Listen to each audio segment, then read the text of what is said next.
You're listening to the Stoic Solutions Podcast, practical wisdom for everyday life inspired by the ancient tradition of Stoic philosophy from Greece and Rome. I'm your host, Justin Vacula. Visit my website at stoicsolutionspodcast.com. This is episode 107, Men Going Their Own Way, MGTOW, with Sandman. I spoke with content creator Sandman about men going their own way, MGTOW, living a fulfilled life as a bachelor. We discuss parallels between Stoic philosophy and MGTOW, including mindfulness, not relying on others to find purpose, and frugal living. Sandman started creating YouTube content in 2013 and continues making daily videos. He describes himself as a Canadian man discussing gender politics and modern relationships between men and women. This episode is a follow-up to a past 2018 episode of this podcast with MGTOW content creator SunriseHoodie. Find more information in the show notes, including the past 2018 episode and links to Sandman's content. Quick note, I wrote a chapter for the recently published book Stoicism Today, Selected Writings Volume 4. Find the book on Amazon.com, where you can order a Kindle or paperback version. Other authors include past podcast guests Greg Sadler, Travis Hume, Massimo Pigliucci, Kai Whiting, and Leah Goldrick. Enjoy today's episode with Sandman, and cheers. All right, thank you for coming on the show today. You're welcome. It was a few years ago I had YouTube content creator SunriseHoodie on the show to talk about men going their own way. So given some current events and some listeners asking about MGTOW, men going their own way, I'd like to have you on the show today and talk about your ideas about MGTOW. So to start out, what is MGTOW? It's basically men choosing not to cohabitate and not marry, and that's about it. So, you can do anything else you want as a man, but those two rules, for the most part, are agreed upon in most MGTOW circles. And why are men walking away from marriage cohabitation? Well, it's obviously the unfair, unjust laws against, men in marriage and divorce courts. And also just that men are being treated poorly by women these days. Yes, and even looking back at Stoic philosophy, it was a curious chapter that Epictetus has on the Cynic Calling, where he's saying that marriage isn't for everyone, and having kids isn't for everyone either. One might want to focus on society at large, and marriage and kids can hold you back from doing that. There are trade-offs to be had with marriage, with children, and most things in life. Yeah, I mean, like when I was in my 20s, around 25, I thought to myself, okay, there's two paths in life. There's the family path and there's the intellectual, spiritual path. And the problem is the two are not compatible for most people because you don't have time to kind of do both at the same time. When SunriseHoodie was on, he was talking about MGTOW as freedom from and freedom to. Yeah, exactly. So, you're free to do anything you want, but the problem with a lot of guys that go their own ways, they have an existential crisis because now they have too much freedom and they don't have enough to do. So they kind of self-destruct. So they have to kind of figure out their purpose. Now that's easy for someone like myself because I come, front end loaded with tons of purpose. So for me, it's not that difficult to kind of pick up and do something new. But for a lot of guys, that's the most common question that I get, which is like, I'm going my own way. Now what? Mm-hmm. And some spaces online, the incel, the black pill, we see these terms tossed around a lot.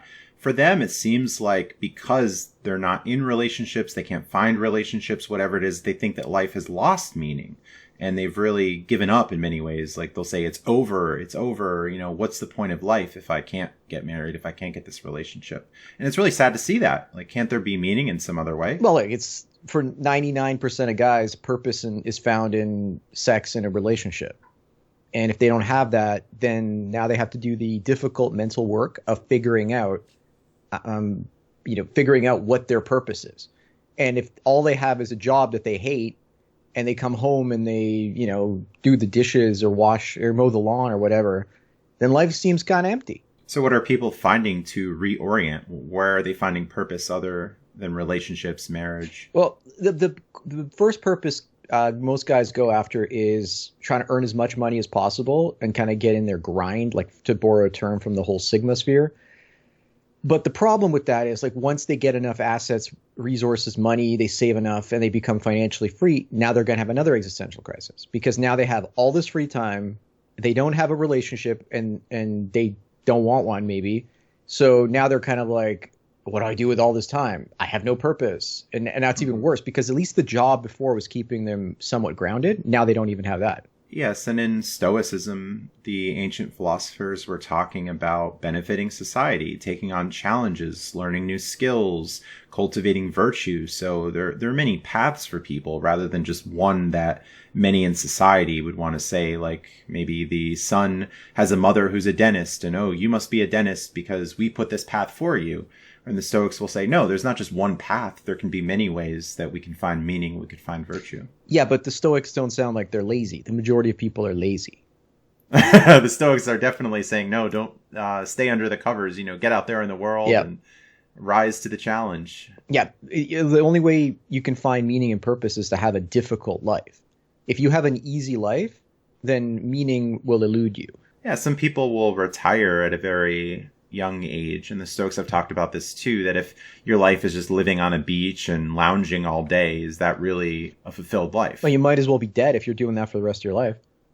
Yeah, for sure. Seneca would talk about this a lot, and like, is this really fulfillment? Are you growing? Are you challenging yourself? There could be more to do than just lounging around. So perhaps some kind of balance, that we could still have leisure, we could have hobbies, we can find purpose in many ways.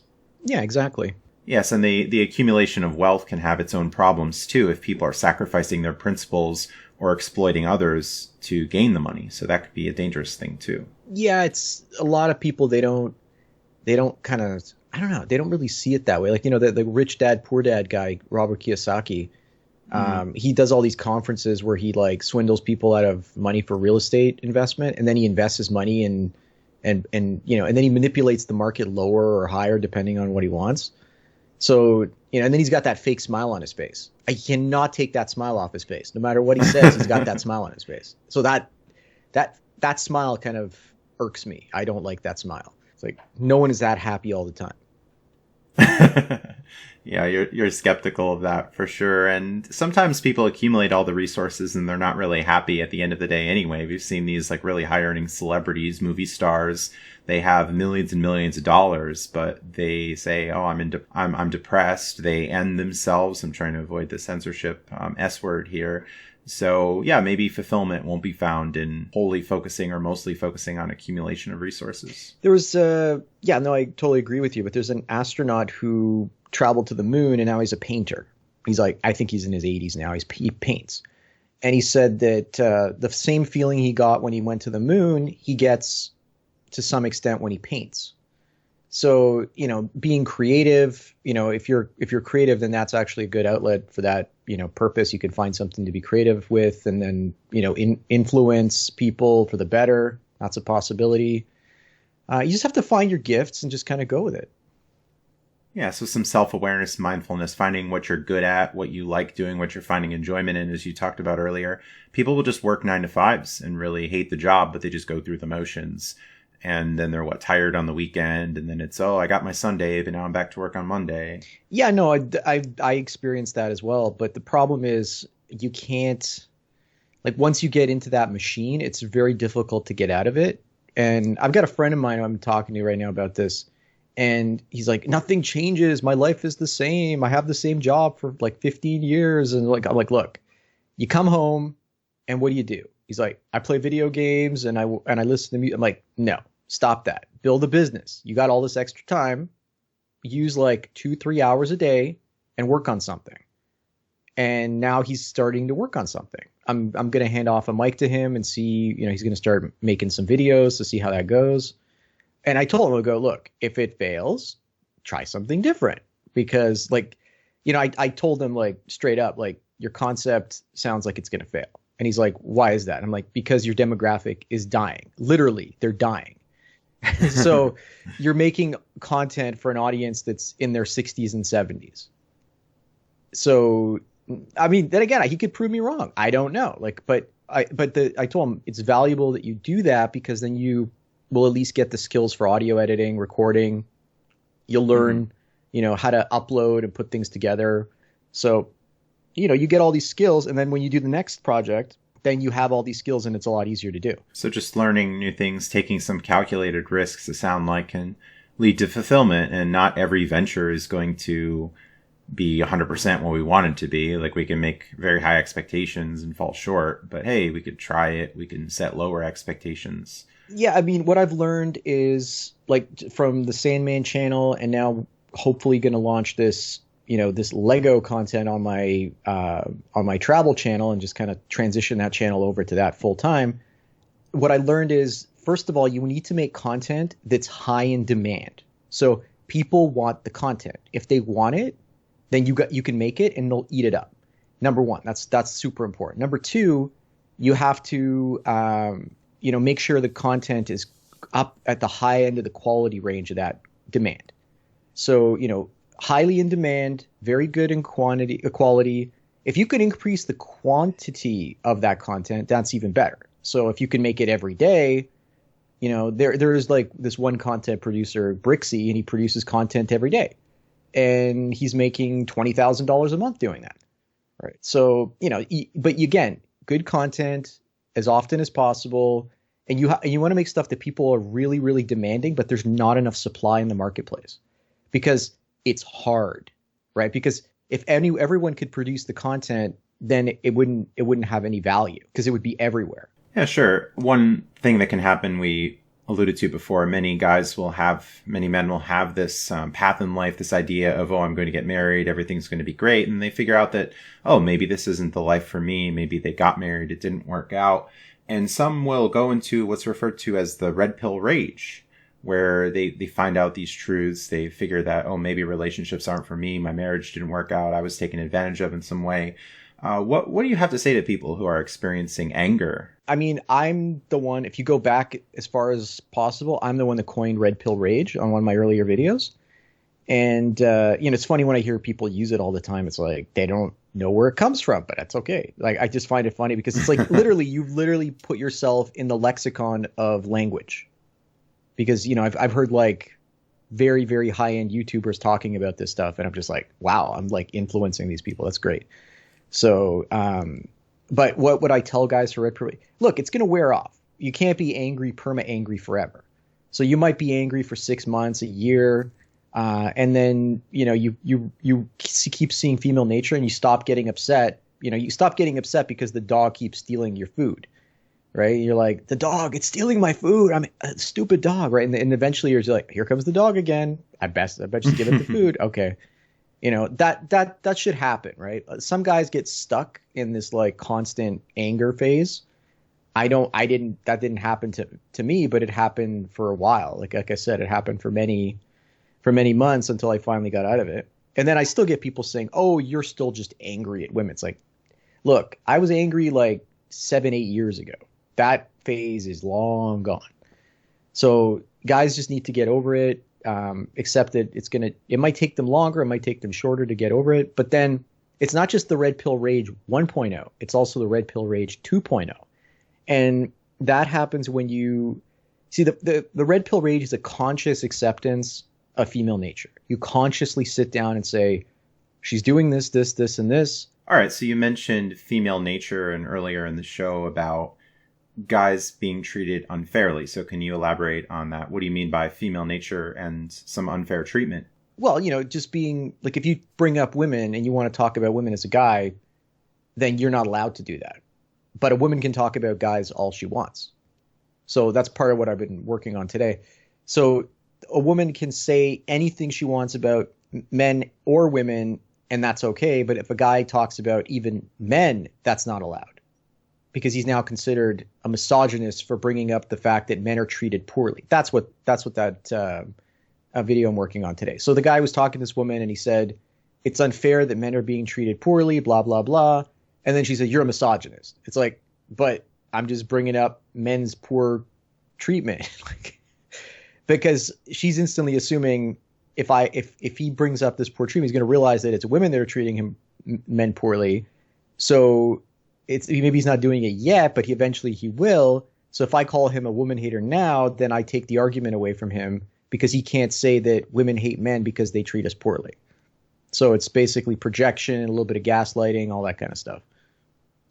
Yes, even the critics of MGTOW will acknowledge things like divorce court, family court, leading to very bad outcomes for men. Is that what you're referring to as some of the poor treatment? Yeah, but not exclusively. Like it's like there's like a lot of gaslighting. There's a lot of control in terms of like in terms of the relationship. Like guys are expected to be romantic. It's like you weren't romantic, so I'm going to punish you by giving you the cold shoulder, or you didn't remember the anniversary. It's like I don't see guys going around telling women like, you need to remember the license plate on my car or the serial number on my car. It's like, do you know what the serial number on my car is? It's like, no, I hate you. You're an evil person. I'm going to give you the cold shoulder now for a month. Like you don't see guys doing that. It's women that do that. And by doing that, they're constantly keeping us on edge. They're constantly keeping us walking on eggshells.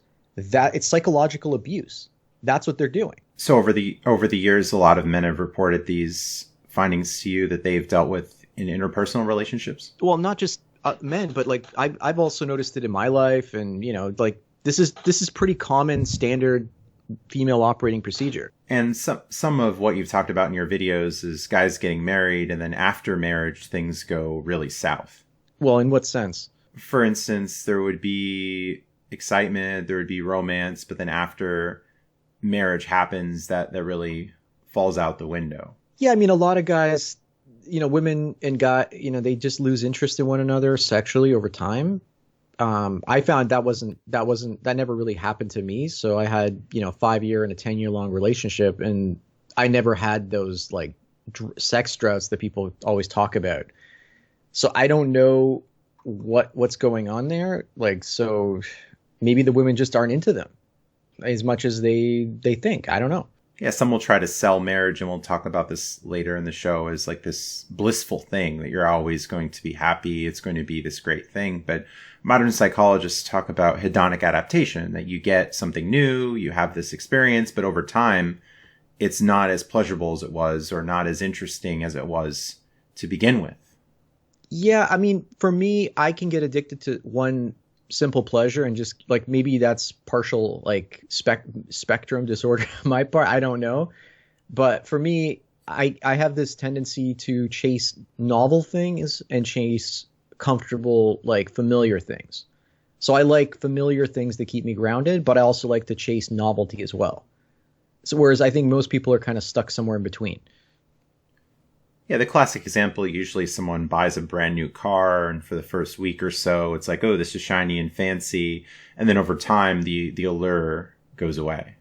Yeah, they're kind of just obsessed with, consumption, and they get that shopping therapy and the dopamine that comes from buying it. I mean, I never really had that. Maybe when I was a teenager briefly, but then as I got older, like I'll buy something new, and usually it'll look and sound like the old thing that I bought, that I replaced, right? So it's just, or I try to make the new thing as familiar as possible to the old. And so it's just an improvement on the old version.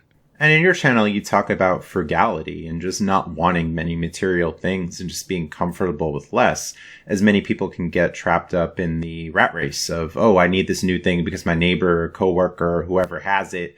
And these people are making 6 figures or more, and they're still living paycheck to paycheck, and they're really not satisfied at the end of the day. Whereas the Stoics will talk about, hey, you can have a good life living frugally. Now, it's not to say living in squalor, having no possessions at all. It's moderation, having little desires, being happy with what we have, and not wanting extravagance. Well, I think it comes, like for me, it comes down to chasing like experiences versus chasing possessions. So sometimes, frugality, you can be frugal and travel. Like, so like, for example, if I travel and I make videos and I write those travel trips off because I generate money off the trips, that's great. So you can do stuff like that, and you can be frugal, and you can also live extravagantly at the same time. I think there's like a fine art that a lot of people haven't really learned about it. Like you do that to some extent by taking, yeah, exactly. Right. So, you know how to live that extravagant, but you're not living the extravagant life for the sake of living the extravagant life. You just want certain comforts because you don't want the opposite of that, which is like the misery that, like dumpster diving can bring you, right? Oh, sure. Yeah, that's my other podcast, the Hurdy Gurdy Travel Podcast, where I talk about using credit cards, different benefits, deals to have these travel experiences without having to pay much out of pocket. So that's definitely been one thing, as some of the critics of the frugal life is, oh, well, you're depriving yourself of this and that. You don't have that experience. But here I am flying to other countries, flying all around the United States, eating these extravagant meals and having these experiences without having to pay the full price, because there's no way I'm paying $6,000 out of pocket for a business class flight to Italy. But if I can use my Delta Sky miles that I got through a credit card sign-up bonus, like, that's a real no-brainer to me. Yeah, exactly. So you understand the value of money, so you're not going to waste it on stupid things. But if somebody's willing to give you a promotion to waste it, sure, you'll do it that way, right? Like, you'll waste other people's money to live the extravagant life. Yeah, and it's been interesting in many ways, because it's reoriented as I'd get back from travel and feel inspired to do other things, have new ideas. I'd meet some interesting people. All kinds of benefits can happen that we don't really expect. But as the Stoics also warn us, if we don't have a proper mindset, we can go globetrotting, we can go in different places, but circumstances might not change. Some people will think, oh, well, if I move to a different area, everything is going to be better. But if they don't have a proper mindset, then they still are with themselves, right? Yeah. So it's a warning there. Some people think the grass is greener on the other side, but it's not always. Well, they take their mindset with them, right? That's all we can do. That's right. So if your mindset's screwed up, it doesn't matter where you go, you're just going to be screwed up. Lots of Stoic parallels here. You said before the show, it sounds like common sense, but that's not always in great supply. Well, it's people just acting out their animalistic, subconscious desires, right? Like I was talking about the red pill rage. So like, consciously aware of female nature is the red pill rage 1.0, but then being subconsciously aware of it is 2.0. And at that point you become free. And that way you don't even chase at that point. You're just like, because your subconscious isn't even looking. It doesn't care. It's like, I got other things to do. And your conscious is like, great, I got other things to do too. And you get stuck in that mode instead. Yeah, many people men and women will stay in very poor relationships that they're just kind of like living with a roommate. They don't really like each other, but they're just like doing the same thing from day to day. And like, what's the joy there? What's the fulfillment there? Some people think that, oh, well, being single is bad, but I'd rather be in a bad relationship. That always seemed confusing to me as well. The fear of loneliness, right? So they don't want to be left alone, because then their mind wanders. And then, if they're not in a relationship, then they have to find another purpose. And then there's also the social conditioning. Everyone's going to look at them like they're lower status. What's wrong with you if you can't find somebody? All that kind of stuff. Yeah, this even went back as you had a video about women from Atlantic City, of all places, calling men bachelor simps for not wanting to get married. Yeah, back in 1922 or 1923? I can't remember. Oh, definitely the early 1900s. Yeah, early 1920s, yeah. So the language they were using is almost exactly the same as what they're using today. Yeah, some of the critics are like, oh, you're just so poor socially that you can't find a woman, you can't get anyone. And it's interesting, because if people were to say this about women, like, oh, you just can't get a man, like, oh, like you were saying before, like, what a terrible thing to say. You're shaming her, you're this, you're that, but it's okay to punch on men in that way. You could say, you can't get a good man. What's wrong with you? Like, you must not be a high quality woman. Say like stuff like that. It's like, oh, well, you're hurting my feelings. It's like, yeah, whatever. Yeah, but it's okay for a lot of these feminist writers to bash on men. And of course, feminism has gotten a very, very negative reputation. Recently, we saw feminist organizations defending Amber Heard after all of the Johnny Depp Amber Heard trial, and dismissing critics as biphobic and misogynist. Yeah, they're just, look, it's the old technique of dismiss the evidence, even if it's right there in your face and it's real.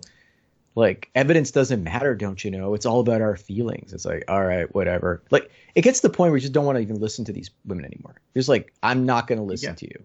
I'm sorry. Like, yeah, and many women have even distanced themselves from the label as well. Like, I see these surveys come out from time to time, and they'll say, like, nope, I don't want to be associated with this. Like, it's a movement that says, oh, it's about equality, it's about this, it's about that. But in practice, when you look at what's being done, the vilification of men, the unfair standards in law, and a lot of the double standards. People are walking away. Well, it's just, we know it's about equity instead of equality. But if they say equality enough times, then you confuse the two. And then if you confuse the two, then it says equity, and then people are like, you mean equality? It's like, oh God, like I don't even want to explain myself. And most people won't even try to understand the difference between the two words. All right, moving on to another topic we touched on. The common theme in MGTOW spaces is controlling your desires or controlling your biology, as one content creator, Hammerhand, says. Can you elaborate? In what aspect? Like, there's a lot of biology that you can control. Like, is it sexual? Is it psychological? Like, what? Can you be a little bit more specific? Sure, maybe the attraction, people just jumping into relationships that might not be a good fit, just making rash decisions, just going on desires and attraction rather than thinking things through and making smarter choices. Well, a few weeks ago, I was at a wedding and I was filming the wedding, and there were a couple women, the only two women that I would even consider. I was like, all right, these women are attractive enough and they've got like enough of an interesting personality, but the more I started like talking to them, they started coming up to me and talking to me. And so I was like, okay, this is good. Like the only two women that I find interesting in this room are actually the ones talking to me. So that's good.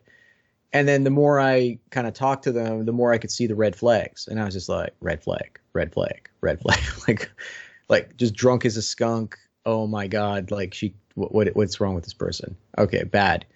And the other one is just being like, I don't know, just being like bitchy to everybody. So that's not good either. Like in terms of the question, you mean in terms of male nature? Like, I mean, I saw this and like the old me would have been like, I wouldn't care. I would have jumped at the opportunity of either of these women if it had the chance. But the new me is now starting to see all of these things in real time before, like I'm processing all the negativity before I even think about making a move. Right. So I'm just kind of like, all right, like there's no redeeming qualities to these women. So why would I talk to them? Like, it doesn't make any sense. Like any conversation or relationship with these women is a complete waste of time. So I think that guys need to kind of sit down and figure out the women they're talking to and just be like, all right, is this person high quality, low quality? We're not even talking about the whole female nature and acting out on their own base desires and instincts. We're just talking about general behaviors at this point. Like in terms of controlling that, you just get enough experience. Like over time, you're gonna go on through the experiences enough times that you're just gonna start to see the same patterns over and over again. And that's all intelligence is. It's pattern recognition.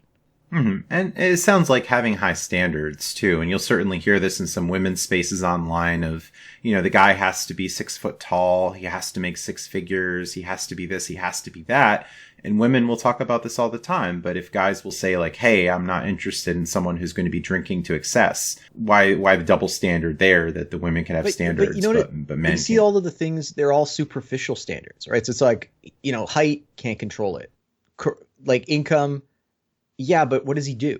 Like, they don't say, I want to meet somebody that's really interesting and has a really great life. And, like they don't want to bring up any of that stuff, right? Like someone exciting and something, some exciting life thing going on. No, they don't talk about that. All they talk about is like 6 figures.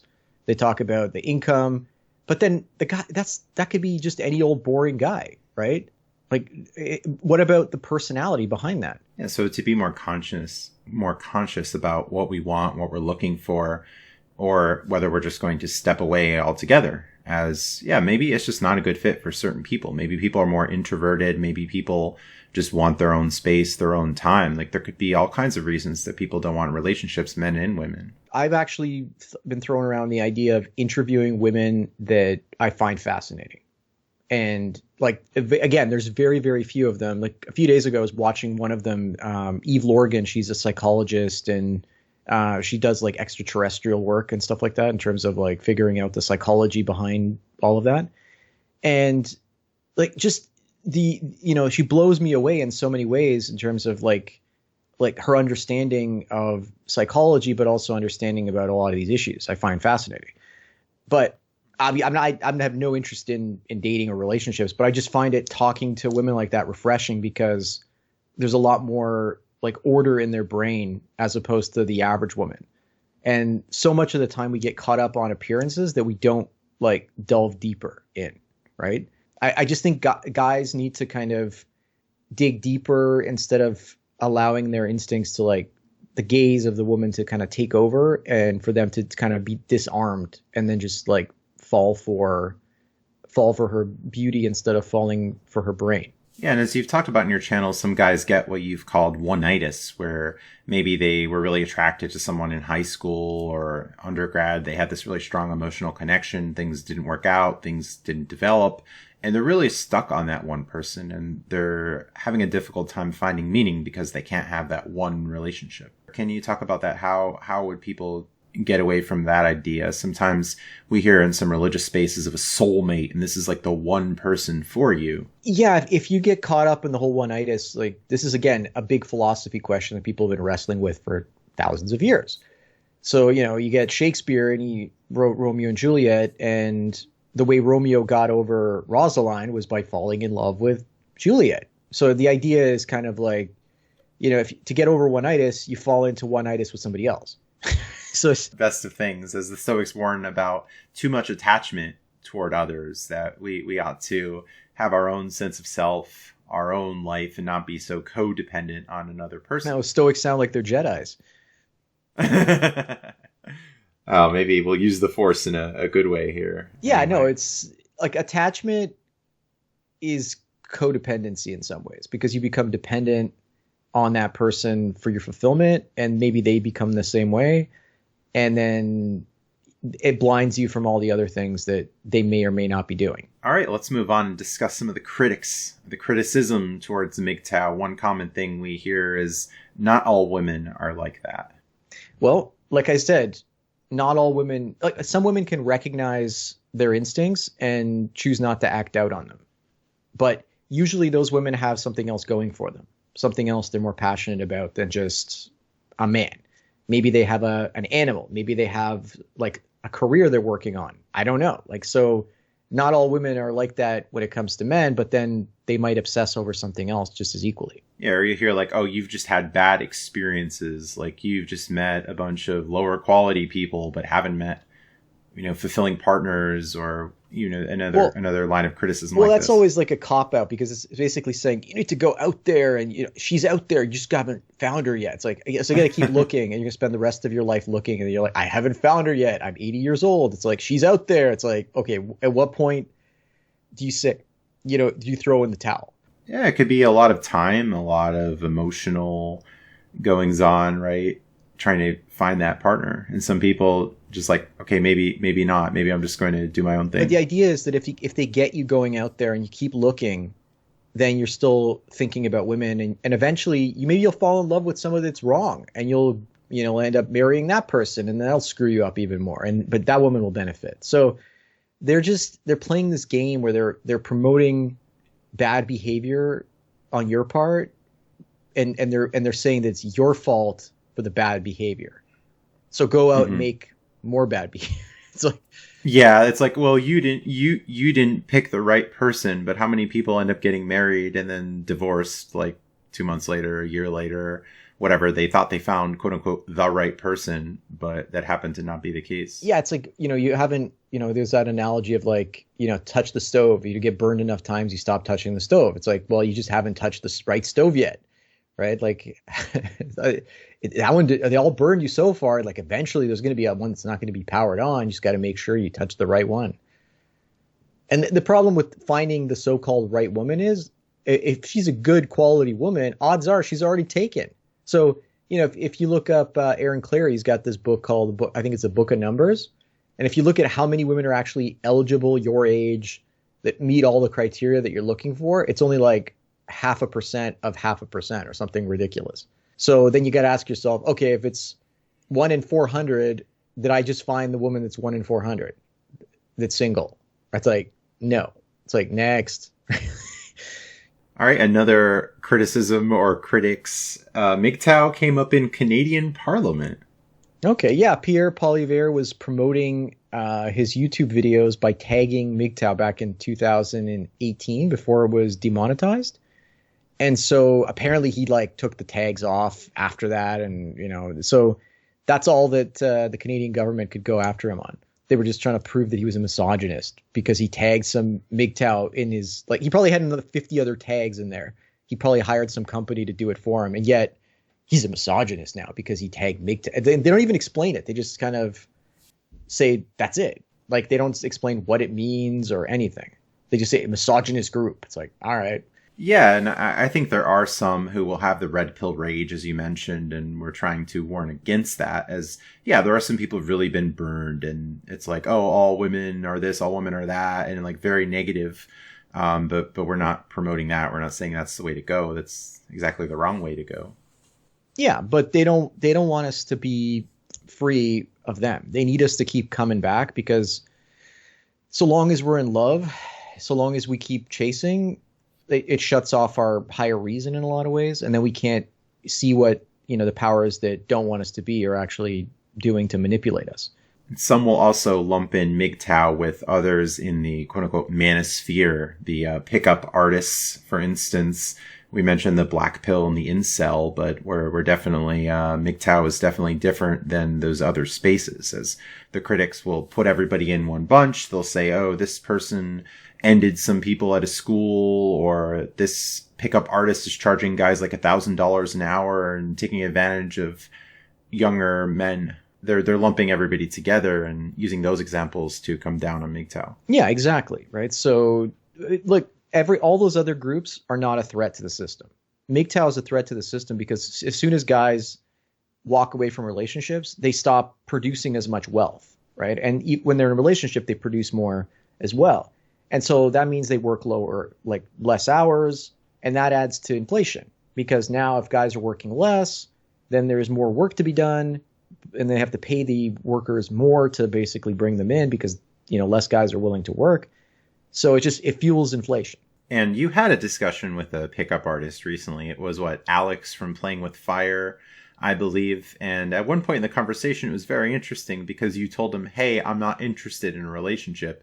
And he was like astonished. I think his neck moved back on camera, and he just couldn't understand it, or didn't want to, or was keep pushing the idea on you. Yeah, he was just in shock. He's like, you mean you won't go back and eat the ice cream? It's like, no, I'm done with the ice cream. It's like, but it's so good. It's like, no, it's not. Like, you haven't had all the ice cream you want. So, after you've had it for 20 years, what do you want? You don't want any more. You're full. He just doesn't understand that. He's in his late 20s, early 30s. Give him some time. He'll adapt. He'll learn. And then maybe he'll dump the extra baggage that he carries, and that'll be it. Yeah, many of these pickup artists come out later in life and saying oh, my main goal was to hook up with all these women. I did that.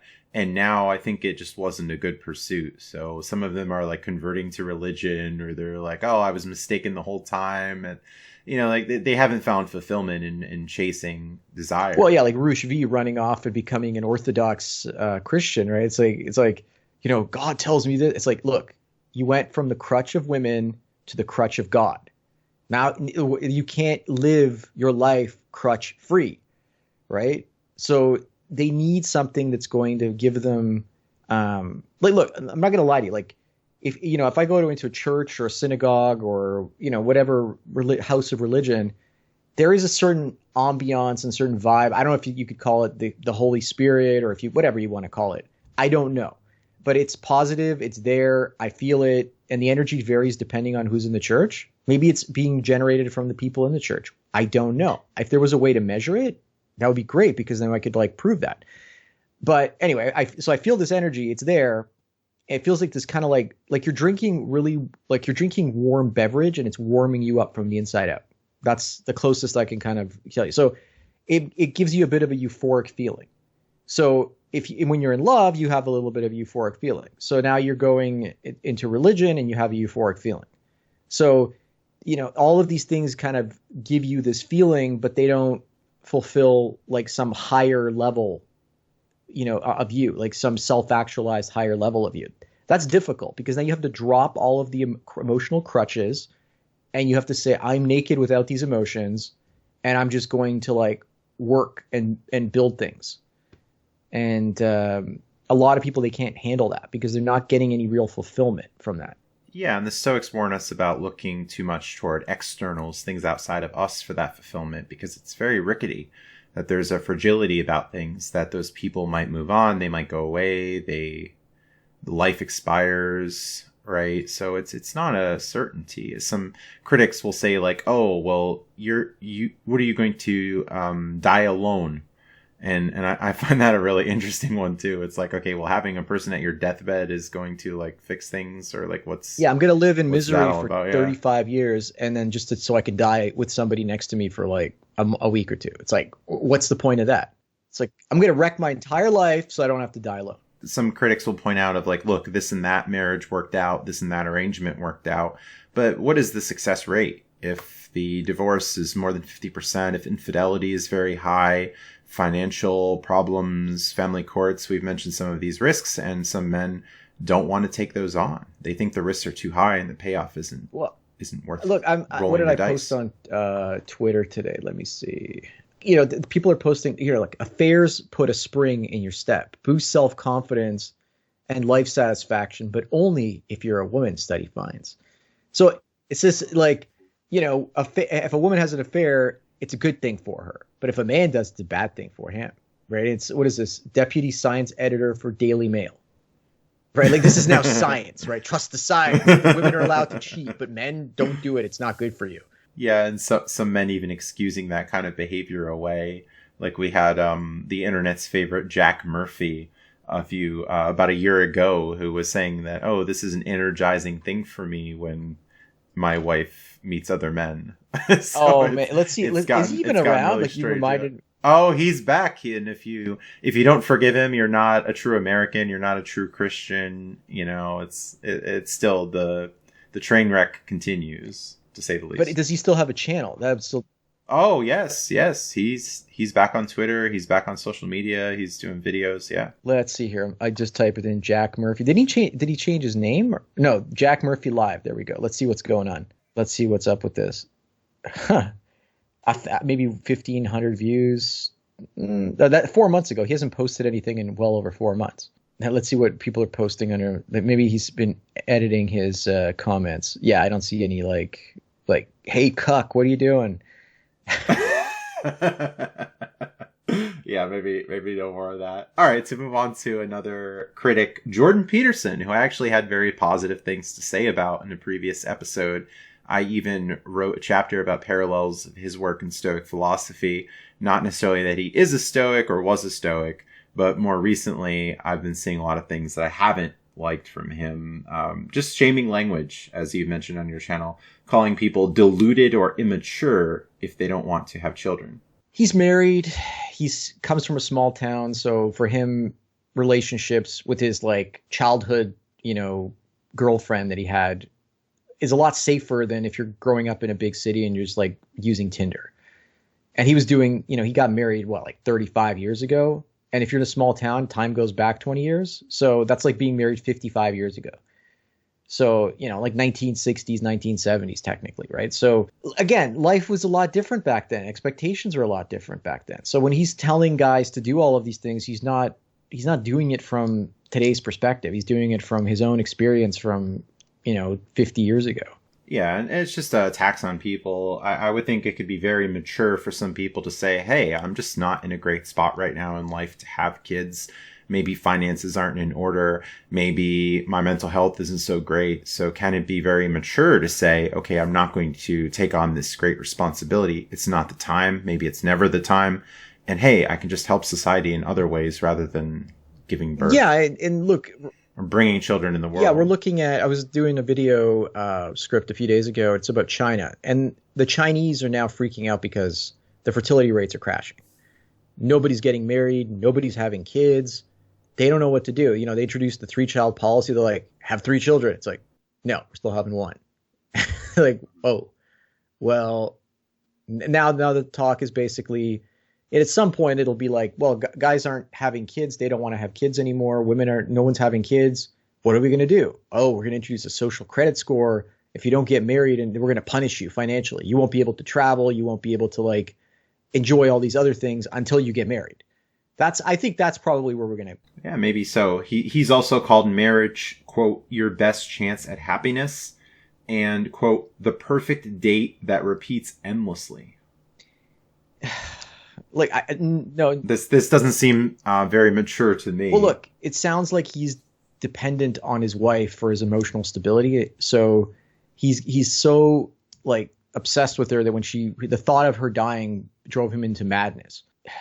Like, that's not a good way to live, right? Like, it's just like, this person could die. It's like, if they die, I'm going to be a hopeless wreck for the rest of my life. It's like, all right. He doesn't share the views of the MGTOW community. He hasn't lived the experience of guys that are younger than him. So you can't, unless you've lived through somebody's experiences, gained wisdom in the same things, you don't understand where they're coming from. And your best chance at happiness, if this is like the golden path that everyone needs to get, like the secret ending to the video game, maybe not the best chance. And what about all the people who have lost happiness in many ways because they got married? Well, I don't think he's gaining. Okay, so he's a creative type. So he's highly creative and high in trade openness. So he should have tons of purpose to kind of fulfill himself away from relationships. So like that, technically that, somebody who's obsessed with their creativity and he can be as creative as he wants and write as much as he wants. So everything should be working out perfectly for him, but it's not. He's still missing something. So he still needs those human relationships. Yeah, I really liked his old lectures, especially the college lectures. He's talking about personality, psychology, philosophy, existentialism. I thought he did a great job with those, even as a non-religious person. The biblical lectures I thought were really interesting. He had a lot of positive things, and it's like, Jordan, if you're not married, can you not like create these great things for the world? Like, people have found meaning and fulfillment because of some of your work. And now you're saying like, oh, they have to be married to have this kind of fulfillment. It's the best chance at happiness. Well, look, that's why he's not being canceled. That's the way for him to kind of like deflect critics, especially women, right? Because women is like, oh, he's promoting marriage. Good. Right? Like that's all they care about, because then he's like, good, don't take my slaves away. Keep the slaves coming. Right? That's it. Yeah, and they still hate him anyway. Like, he's this like ultra incel king misogynist, whatever. It's really wild. Yeah, Wilde. Olivia Wilde was the one who said that. Yeah, no, she just said it to gain some like notoriety in the media. That's pretty much what I think. Yes, and moving on with Peterson, this is from the Daily Wire. In the first part of the series titled "The Promise," Peterson covers why monogamous marriages are rationally, intellectually, and spiritually better than the short-term hedonistic pleasure of the single life, which produces nothing but chaotic disaster, anxiety, misery, and a decrease in overall happiness. Again, depends on the guy, but for me, I just can't find relationships all that, like in terms of short-term relationships and flings and one-night stands, I don't find them fulfilling at all. But then again, I don't find relationships fulfilling. It's quite the dichotomy. It's either you have the monogamous marriage or the short-term hedonistic pleasure of the single life. Like, why can't it be something else rather than short-term hedonistic pleasure? Some people are saying, hey, I could have relationship, I can have this, I can have that, but just not sign the government contract, is what some men are doing as well. Yeah, but the government contract puts you on the hook, and that basically allows the government to control you. Oh, I'm saying they're not signing the contract. Some men will say, hey, I just don't want marriage, but I can have all these other things. Like, maybe you won't get the tax benefits, maybe some protections, but just like weighing the trade-offs is what we've been talking about. And finally, Jordan explains that what you're sacrificing by getting marriage are the things that should have already fallen by the wayside with the advent of maturity, and that the gains far outweigh the so-called loss of freedoms. Yeah, it depends on how much you use your freedoms. If you use your freedoms, then the loss might actually be great. Yeah, so it's not the one path for everyone. And yes, there are some trade-offs, but people are thinking, okay, is it worth it? Do we really need all these other things to have meaning, to find fulfillment?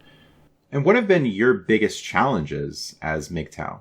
In terms of money, women, purpose, like, it's a big question. Anything really. By intentionally being a bachelor, what's been difficult? What might be the hardest part of that? I don't know. Like, it's it's made my life a lot easier in so many ways. Like financially, I have a lot more money than if I had stayed in relationships. That's not only because I wouldn't spend as much, but because I had more time to earn it. I had more time to like think about how I was going to earn it. I had more time to work. So that's been a benefit. The negatives, the only negative I can think of is just not getting sex and not being able to fully relax in somebody's arms and just kind of like lose myself in the moment. But the thing is, I know that's not real. That's just fake. And I accept that now. So for me, it's just, why would I do that? Why would I get involved in something artificial? Like it doesn't make any sense. Some people might struggle with loneliness to some extent, as that's a constant challenge that even the ancient Greeks and Romans would talk about and how to overcome that. I mean, I have too many things I want to do to keep me from feeling lonely. Like my day is usually pretty busy. Like I'm either starting another project or I'm working on a current channel, or, like for me to have free time to kind of think about these things. I've already thought about these things. Like I could sit there and get all depressed and, so what? I'm going to die alone. Actually it's a good thing, because I don't I've seen people when they're dying and they don't want people around, yet people still hang around to show that they're virtuous to others by hanging around the dying person. And the dying person just wants to be left alone, right? If you had a dog, the dog just goes and sleeps in its bed when it's old. It just wants to be left alone. It's like, don't harass me. I'm just tired and old. Leave me alone. Just let me die. Yes, exactly, right? And yet now humans is like, you can't die alone. We need to be around you and harass you in the last moments of your life. It's like, no, you can't die in peace. We've made your life living hell. Now we got to make sure it's hell from beginning to end. We can't give you even a little bit of relief at the end. Sorry. Not even in the last moments. No. And they make it sound like you're going to die alone. You're going to suffer if you're alone. No, you're going to suffer by having them around at the last moment, because they have to prove their virtue to everybody else, how wonderful they were to you. Meanwhile, they've been an ass to your whole life. All right. And some critics will also say like, oh, you haven't tried relationships. You're just dismissive of the whole thing. But you've talked on your channel about past relationships and your experiences with them. 2 solid long-term relationships that lasted 15 years and then dating in high school. Like, I don't understand. Like, how much more proof does anyone need? 15 to 20 years of like long-term relationships. Look, for me, it was never an issue. Like people are like, oh, the guy's, there's no communication. He doesn't want to talk to me. Like I always had plenty of communication. I would always give women plenty of attention. There were like all these things that they wouldn't get from most men. But, like most guys, they just don't talk. They don't really say much. So like women want a communicator, even if it's just to hear somebody talk to them, because it makes them feel special that somebody's talking to them. And any recommendations for people considering MGTOW, maybe implementing some MGTOW into their lives? Well, it depends on like, have they taken the red pill, or are they just kind of like you got to go deeper on that one? Well, sure. Some people may be spending less time pursuing relationships, maybe considering walking away from relationships. Well, look, leave yourself open to being in relationships, but just make sure like no cohabitation and no marriage, right? So you can be in a relationship and you can live your life and have your own space and yada, yada, yada. But if it starts getting bad, you can cut yourself off a lot easier that way. Right? So that's one benefit. And that's technically you going your own way. But if you go monk mode, that's a completely different thing, right? Like that. And I think the monk mode thing just kind of happens on its own over time. You can't really force that. And can you describe that for listeners? Monk mode means that you're a guy that's not really in relationships at all. Like you're just kind of like, I'm done with relationships and sex in general. And I've just, the funny thing is, we used to have monks and nuns, and now those numbers are collapsing. And it's like the only monks that are growing are the MGTOW monk numbers. Everything else, like Christian monks, are gone. So it's hilarious because it's like the only men that aren't having sex by choice are the MGTOW guys. And yeah, going back on the Peterson thing, it was Thinking Ape or Stardust who was saying, hey, there were a lot of monastic men in Christian traditions that priests were taking vows of celibacy. And hey, didn't they still find meaning with their traditions? Yeah, exactly. But again, they found the opium of religion.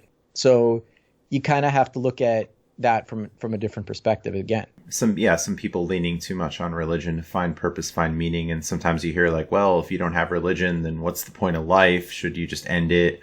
Kind of thing. And maybe there's some parallels there with red pill rage, that some people were brought up in religious traditions, but later in life decide, hey, I don't find good reason to believe these things anymore, but they're reorienting and finding purpose and finding meaning in different ways. Yeah, exactly. Right. So I just think that people need to kind of recognize that it's okay not to be in a relationship. And when you're not in a relationship, it's okay to kind of go on a voyage of self-discovery and not just like feel bad about yourself.